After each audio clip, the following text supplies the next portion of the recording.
ప్రేమ స్వరూపుడైన తండ్రి నామానికి మహిమ ఘనత ప్రభావం కలుగును గాక. మా ఇదిగో వాక్యం అనే మా ఛానల్ ద్వారా వాక్యం ఉంటున్న మిమ్మల్ని తండ్రి దీవించి ఆశీర్వదించుగాక.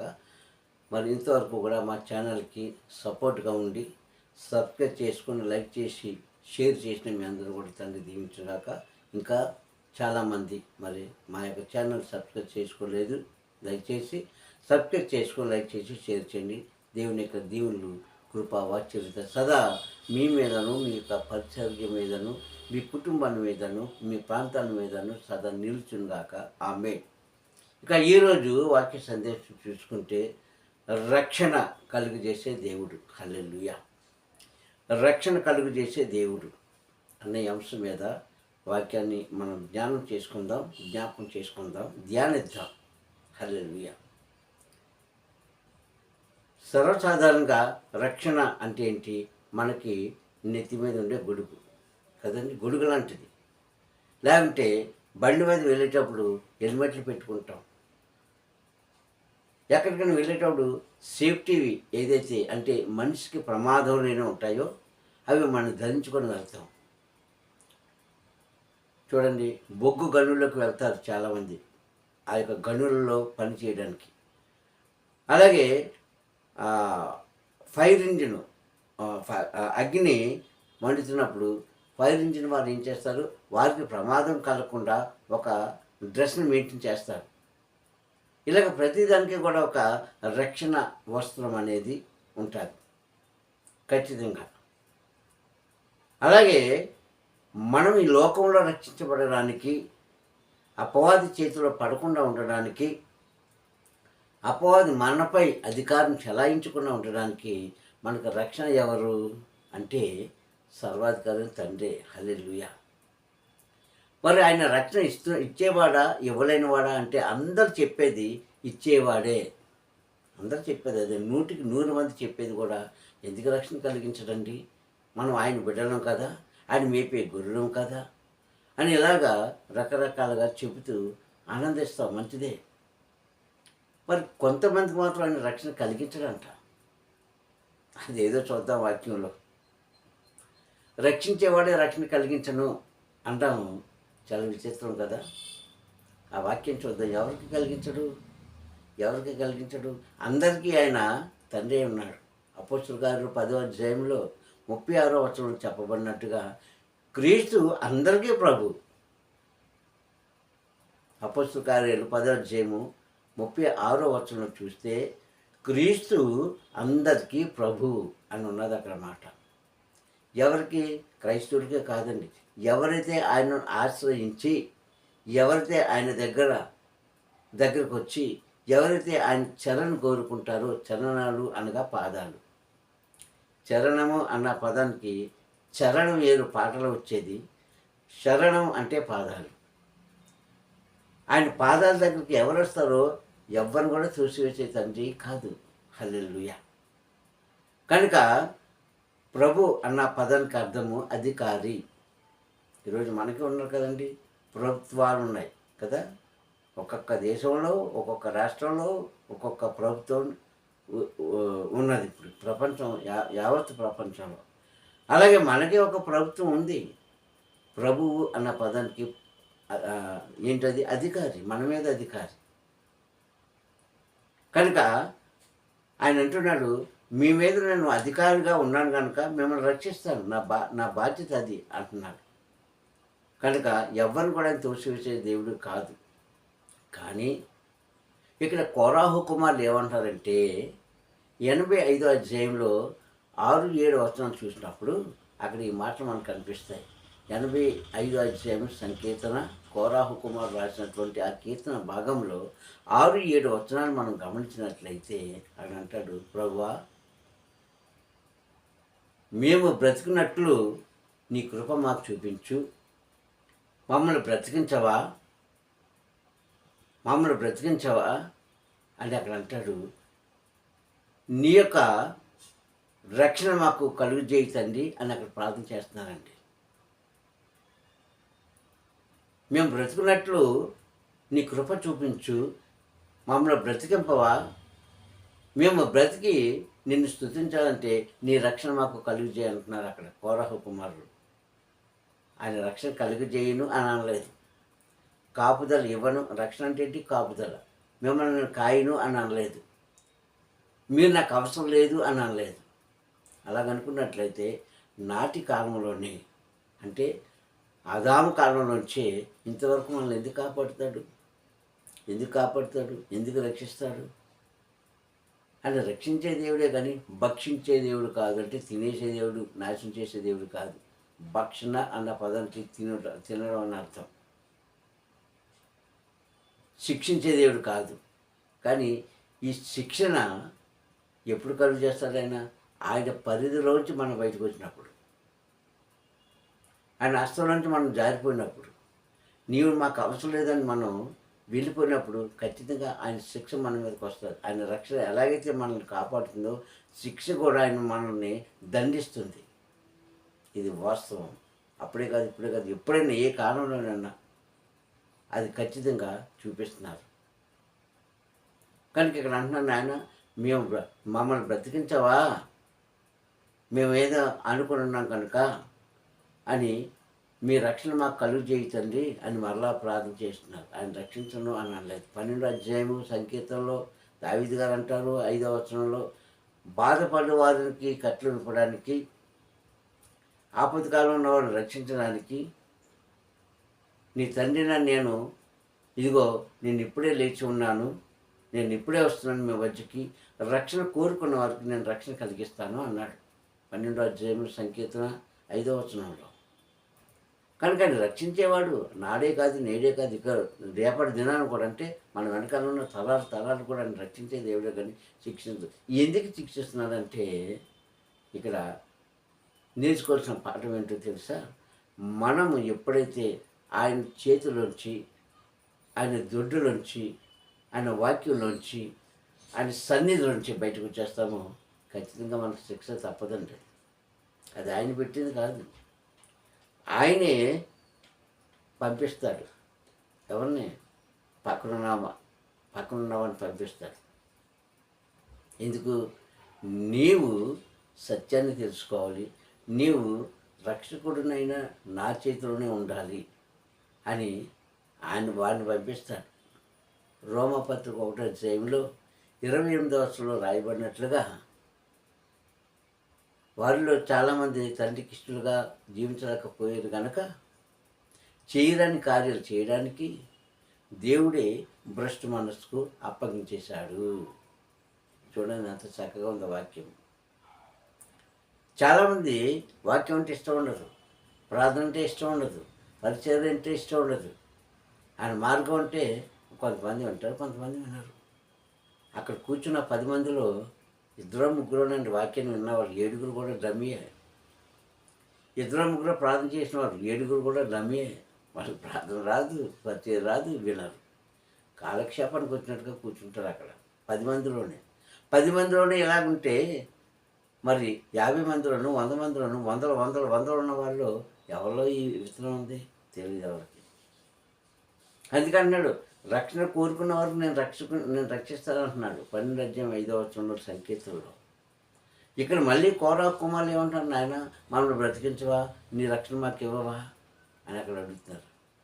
సంగమం ఇక్కడ ఏంటి తేడా అంటే, మనమే రక్షణ అని ఆ కంచెలోంచి బయటకు వచ్చేసాం. ఆయన ఏం తోసేలేదు, ఆయన తోసేసాడండి. ఆయన మాట వినకపోతే తోసేసాడు, బయటికి నెట్టేసాడు. ఆ రక్షణ లాంటి బయటికి గెంటేశాడు. ఆయన వెళ్ళిపోమన్నాడు బయటికి. ఈరోజు నిన్ను కూడా నన్ను కూడా అలాగ అంటాడంటే కారణం ఏంటంటే ఆయనకు అయితే అప్పుడు తోసేసిన విధానం వేరు, బయటికి పంపించవలసిన కారణం వేరు. కానీ ఇప్పుడు వేరు. ఎవరిని బట్టి పంపించాడు? ముద్దుగా తన చేతితో చేసుకున్న ఆదామును, తన పక్కటెముకలోంచి తీసి చేసిన స్త్రీ అయిన అవ్వను ఏం చేశాడు? ఏదోని తోటలోంచి బయటికి గెంటేశాడంతే. హల్లెలూయా. ఆదికాండం 3వ అధ్యాయం 24వ వచనంలో ఆ మాట మీకు కనిపిస్తుంది. ఆదికాండం 3వ అధ్యాయం 24వ వచనంలో ఆ మాట మీకు కనిపిస్తుందండి. అక్కడ బయటికి పంపించాడంటే కారణం ఉంది. వారు బయటికి పంపకపోతే ఈరోజు నీవు లేవు, నేను లేను, అసలు ప్రపంచమే లేదు. అది సృష్టి ప్రారంభానికి చేసిన కార్యం అది. అంతేగాని వారి మీద కోపంతో అసూయతో చేసిన పని కాదు తండ్రి. ఈ చిన్న సీక్రెట్ని తీసుకోలేక చాలామంది పండుతున్నారు, పాపం చేశారు, పండుతున్నారు, పాపం చేశారు, పండుతున్నారు, పాపం చేశారు, అపవాద మాటలు విన్నారు, బయటికి దోచేశారు, అపవాద మాటలు విన్నారు, బయటికి దోచేశారు అని పాఠం అయిపోయింది. ఇది చెప్పేవారు కాదండి. అది ఆ వాళ్ళే కానీ పండు తినకపోతే, వారి మధ్యకి అపవాదం తండ్రి పంపించకపోతే, వారు సిగ్గంటే ఏంటో తెలుసుకోకపోతే, వారు తండ్రికి భయపడకపోతే, వారి తండ్రి మాట జవదాటకపోతే ఈరోజు ప్రపంచమే లేదు. అది ఆయన కావాలని చేసిందే తప్ప వారి మీద కక్షతో కాదు. ఈరోజు అలా కాదు, కావాలని బయటకు గెంటేస్తున్నాడు ఆయన. ఎందుకు? మనుషులు పెరిగే కొలది మనస్తత్వాలు మారిపోతున్నాయి, జీవన విధానం మారిపోతుంది, అన్నీ మారిపోయాయి ఇప్పుడు సంగమా. మరి అలాంటి సమయంలో తండ్రి కోపగించుకోడా మిమ్మల్ని నేను రక్షిస్తాను అయ్యా, నా హస్తంలో ఉండండి, నా మాట వినండి, నా సన్నిధిలో మీరు ఉండండి, నేను చెప్పిన పని మీరు చెయ్యండి, నేను వెళ్ళొద్దన్న దగ్గరికి మీరు వెళ్ళకుండా మానేయండి, నేను ఏదైతే చూపిస్తానో అదే మీరు చెయ్యండి, చూడండి, అనుభవించండి అంటే మన ఇష్టానుసారంగా మన హృదయానికి కలిగిన విధానంగా మనం జీవిస్తూ అది నెపం ఆయన మీద వేస్తున్నాం. ఆయన ఇక్కడ అంటున్నా కోరకం నాయన మామూలు బ్రతికించవా ఏంటి? చంపడానికి పుట్టించలేదు కదా తండ్రి. అంటే ఏ రోజు కన్నా మనం మృతి చెందుతాం కాదంటలే, కానీ ఆయన కొంతకాలం బ్రతికించడానికి, ఈ భూమి మీద మనము దీర్ఘాయుషులుగా ఉండడానికి, ఈ భూమి మీద సమస్తాన్ని అనుభవించడానికి కదా మనం పుట్టించాడు. మంచి చెడ్డ తెలుసుకోవడానికి కదా మనం పుట్టించాడు. అన్నీ కూడా మనం అనుభవించడానికి కదా తన సృష్టిలో ఉన్న ప్రతీది కూడా మనకి మానవుడికి అనుకూలంగా చేసింది. ఎందుకు చేశాడంటే అన్నీ మన మీద కక్షతోన కాదు, ప్రేమతో చేశాడు. మనల్ని శిక్షించాలన్నా కాదు, రక్షించాలని. కానీ మనమే శిక్షణ అనే పాఠాన్ని నేర్చుకొని ఆ పాఠంలో మనం మునిగిపోతున్నాం అంతే. నాటి నుంచి నేటి వరకు కూడా ప్రిసంగం క్రైస్తులైన మనం అందరం కూడా ఆ పాఠాన్ని నేర్చుకొని అందులో పడిపోయి ఆ పాపంలోనే మనం పడిపోతున్నాం, పాపంలోనే బ్రతుకుతున్నాం, పాపంలోనే మృతి చెందుతున్నాం. ఎంతకాలం ఈ జీవనం, ఎంతకాలం ఈ యొక్క అర్థం లేని జీవితం ఒకసారి మనం జ్ఞాపకం చేసుకోవాలి అని అంటున్నాడు. ఎవరైతే నన్ను రక్షకుడుగా అంగీకరిస్తారో, నా రక్షణ ఎవరైతే, నా కాపుదలు ఎవరికైతే కావాలనుకుంటున్నారో వారికి నేను ఉంటానంటున్నారు. క్రైస్తవులకు చెప్పిన మాట కాదు, యావత్ ప్రపంచంలో ఉన్న మనుషులు చెప్పిన మాట.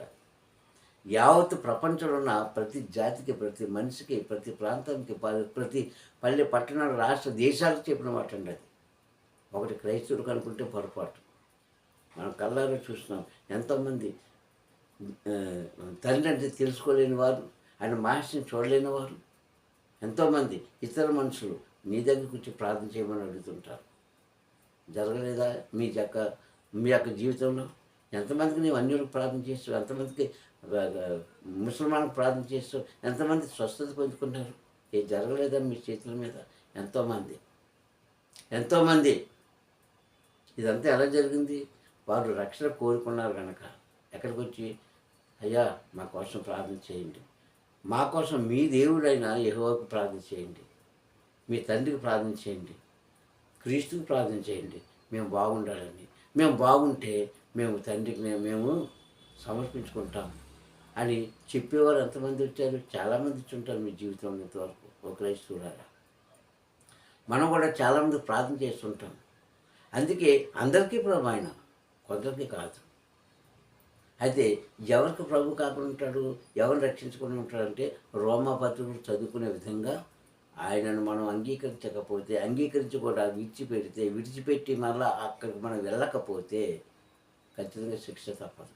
దావీదు అంగీకరించాడు, పట్టుకున్నాడు, తర్వాత విడిచిపెట్టాడు, అక్కడికి వెళ్లకుండా లేదు, మళ్ళీ ప్రార్థన ద్వారా జయించుకున్నాడు. ఆయన తప్పు అని తెలుసుకున్నాడు. అందుకే దావీదు శిక్షించబడి రక్షించబడ్డాడు. శిక్షకు పాత్రుడైపోయాడు, ఆయన తప్పు తెలుసుకున్నాడు, మరలా రక్షించబడ్డాడు. ఆయన రాసే ప్రతి గీతంలో కూడా మాటలు మనకు కనిపిస్తాయి. ఇంచుమించుగా ఆయన 73 సంకీర్తనలు రాశాడు, 150 సంకీర్తనలో. మనం ఎక్కడ చూసినా ఆ పదాలు మనకు కనిపిస్తాయి. చివరికని అంటాడు, నాయన నన్ను పరీక్షించి పరిశోధించు అంటాడు అక్కడ. పరీక్షించి పరిశీలించి పరిశోధించు, అప్పగించేసుకున్నాడు తనను తాను. అంతేగాని తండ్రి నన్ను శిక్షించడానికి నీకు నాకు సంబంధం లేదయ్యా అని అనలే. ఈరోజు అలాగే ఉన్నారని జనం. మీ గృహంలో కార్యం జరగలేదనుకో, నీ జీవితంలో కార్యం జరగలేదనుకో, నీ పిల్లలకు న్యాయం జరగలేదనుకో, వెంటనే విడిచిపెట్టడానికి సిద్ధమైపోతున్నారు ఈరోజు. ఎందుకు ఎలా జరిగిందని ఒక్కసారి మనం వెనక్కి తిరిగి ఆలోచించుకుంటే మనం చేసిన దోషం మనం వెనకాల వస్తాయంటారు పెద్దలు అంటారు కదా, నీ తల్లిదండ్రులు చేసిన పాపమే నిన్ను చుట్టుకుందంటారు. అలాగే నీ తల్లిదండ్రులు చేసిన పుణ్యమే నిన్ను ఈ స్థితిలో నిలబెట్టారయ్యా అంటారు పెద్దలు. ఊరిని చెప్పలేదండి ఈ మాటలు. అలాగే తండ్రి కూడా మనం చేసుకున్న కార్యాన్ని బట్టి, మనం నడిచే నడవకను బట్టి, మన ఉద్దేశాల తలంపును బట్టి ఆయన మనల్ని ఈరోజు నడిపిస్తున్నాడు. హల్లెలూయా, నడిపిస్తున్నాడండి. ఎప్పుడు కూడా ఆయన మనం విడిచిపెట్టేవాడు కాదు. ఆయన రక్షణ ఎప్పుడు మనకు ఉంటుంది. రక్షణ అనగానే బాప్తీసం అనుకుంటారు చాలామంది. బాప్తీసం కాదండి. బాప్తీసం వేరు, రక్షణ వేరు, మారు మనసు వేరు. ఈ మూడు రకాలుగా ఉన్నాయి. మూడు రకాలుగా ఉన్నాయి. నీ తల్లి గర్భంలో రూపురేఖలు రాకముందే, నిన్ను పిండంగా వేయకముందే, నీవు నవమాసాలు మూసిన తర్వాత నీవు భూమి మీద పడిన దగ్గర నుంచి నీవు మళ్ళా మృతి చెందే వరకు కూడా నిన్ను వెన్నంటి కాపాడేదే రక్షణ. అది బాప్తీసం ఎందుకు అవుతుంది? చాలామంది చెప్తుంటాం సాక్ష్యాలు. నేను రోడ్డు నుంచి వెళ్తున్నానండి, కాస్త ఒక్క సెకండ్లో ప్రమాదం తప్పిందండి అని చెప్తుంటాం మనం కదా. ఇలాంటి చాలామంది చెప్తుంటాం. అంటే అక్కడ ఏంటి, అది బాప్తీసం కాదు. ఆయన కాపుదల్ని పొందడానికి ఆ ప్రమాదం నుంచి తప్పించాడు. ఇదే రక్షణ. ఇక మారు మనసు అంటావా, గతంలో మనకున్న చెడు ఆలోచనలు, చెడు పనులు, చెడు తలంపులు విడిచిపెట్టుకొని నూతనమైన జీవితంలోకి రావడమే మారు మనసు. అపొస్తలుల కార్యాలు 1 తిమోతి పత్రిక 1వ అధ్యాయం 12వ వచనంలో ఈ మాట మనకు కనిపిస్తాయి. 1 తిమోతి పత్రిక 1వ అధ్యాయం 12వ వచనంలో పౌలు గారు చెప్పిన మాట, పూర్వం నేను దూసుకున్నాను, దుండగను, హానికరమైన నన్ను తన పరిచర్యకి పిలిచిన క్రీస్తుకు నేను రుణస్థునై ఉన్నాను అంటూ, నేను తెలియక చేశాను కనుక నేను క్షమించబడితే అంటాడు అక్కడ. 1 తిమోతి పత్రిక 1వ అధ్యాయం 12వ వచనంలో మాట మనకు కనిపిస్తాయి సంగమ. అంటే ఏంటి, ఒప్పుకున్నాడు ఆయన, ఒప్పుకున్నాడు. అది మారు మనసు. దాన్ని బాప్తీసంతో ముడిపెడతారు ఎందుకు? తెలియక.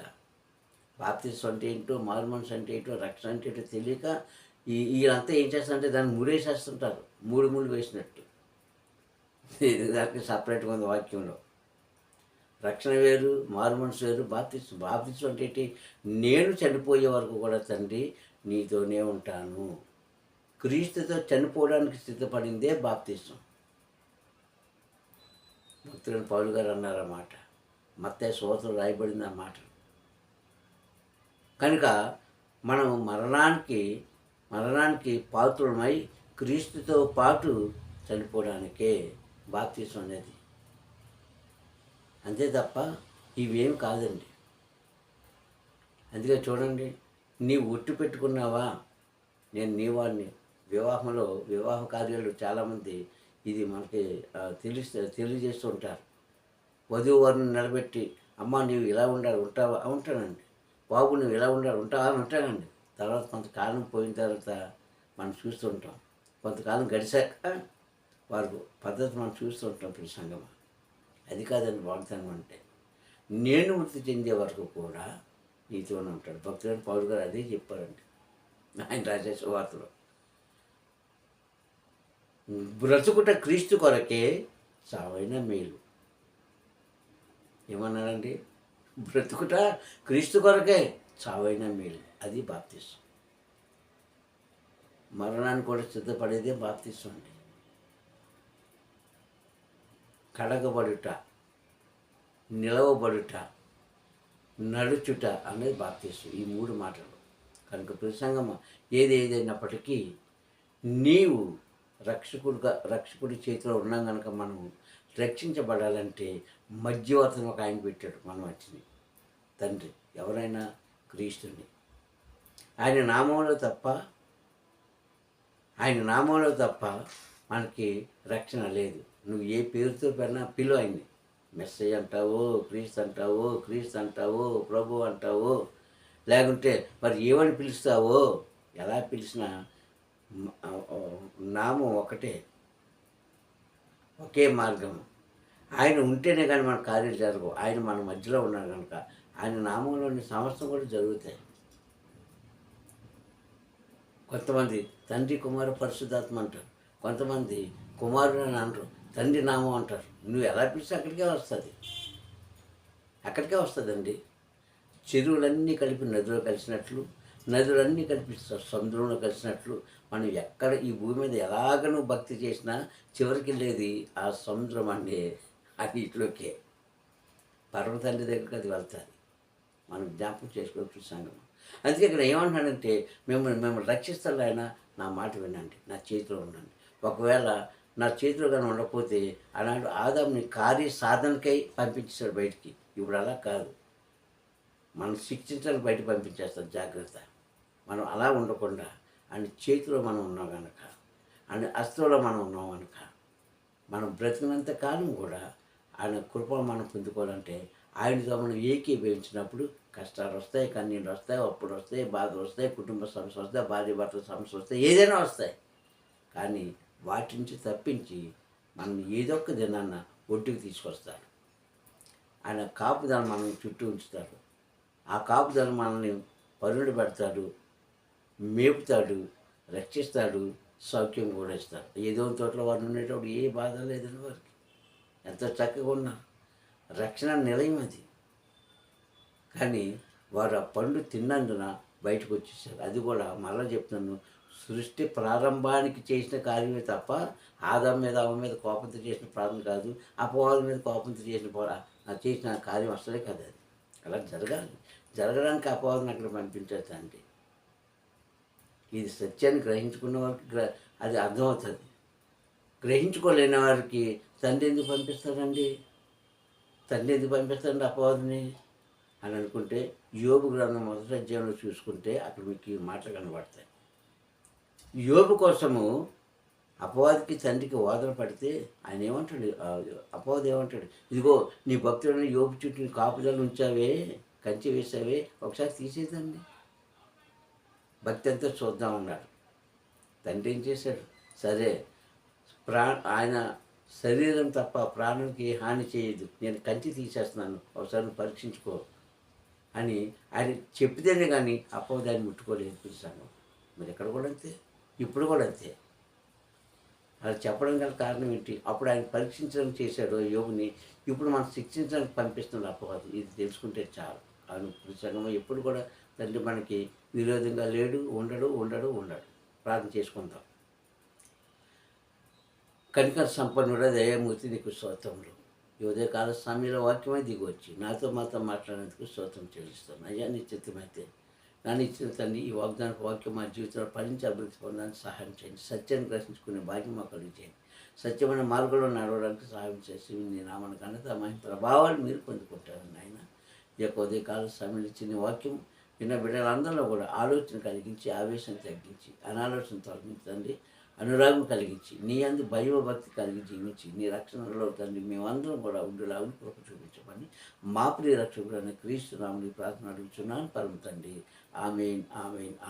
మీ అందరికీ వందనాలు. తండ్రి మేము దీవించి ఆశీర్వదించుగాక. హల్లెలూయా. ఆమేన్.